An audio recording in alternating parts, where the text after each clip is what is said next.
지난해 문재인 정부가 약 30조 원을 투입해 추진한 일자리 사업 10개 중 4개는 부실한 것으로 나타났습니다.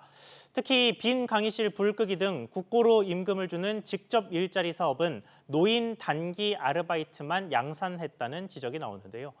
현 정부는 직접 일자리와 고용 장려금 분야의 예산을 대폭 삭감하기로 했습니다. 오정인 기자. 네, 오정인입니다. 네, 지난해 일자리 사업만 그 개수가 200여 개 정도나 됐다고 하더라고요. 그런데 이 중 70개가 미진하다는 평가를 받았어요. 맞습니다. 고용노동부가 지난해 207개 일자리 사업에 대해 성과 평가 결과를 내놨는데요. 개선 필요 등급을 받은 사업은 38개, 감액 등급을 받은 건 32개로 나타났습니다. 이에 따라 정부는 일자리 사업의 적정 규모를 유지하면서 고성과 사업 중심으로 효율화하기 위해 직접 일자리 7개, 고용 장려금 4개 등 11개 사업을 단계적으로 폐지하기로 했습니다.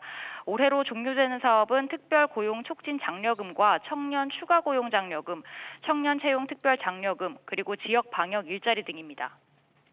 네, 일단 전체적인 평가를 좀 짚어봤는데 조금 더 자세히 살펴보죠. 직접 일자리의 대부분이 65세 이상, 평균 나이만 따져도 75세, 굉장히 나이가 많았다고 하던데요. 맞습니다. 노인 단기 아르바이트를 양산했다는 지적이 나오는 것도 이런 이유에서인데요. 지난해 일자리 사업에 총 776만 5천 명이 참여했고 이 중 15%, 112만 7천 명이 65세 이상이었습니다.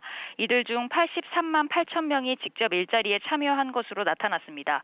대표적인 사례로는 국립대 빈 강의실 불 끄기, 금연구역 지킴이 등이 있는데요.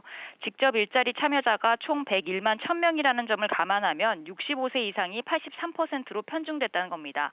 특히 이들의 평균 나이는 75.1세였습니다. 이에 정부는 노인 일자리 사업을 시장형 중심으로 개편한다는 방침이고요. 노인 일자리 등 직접 일자리가 노동시장에 미치는 영향을 분석할 수 있도록 참여자 통계 발표 등을 추진한다는 계획입니다. SBS 비즈 오정인입니다.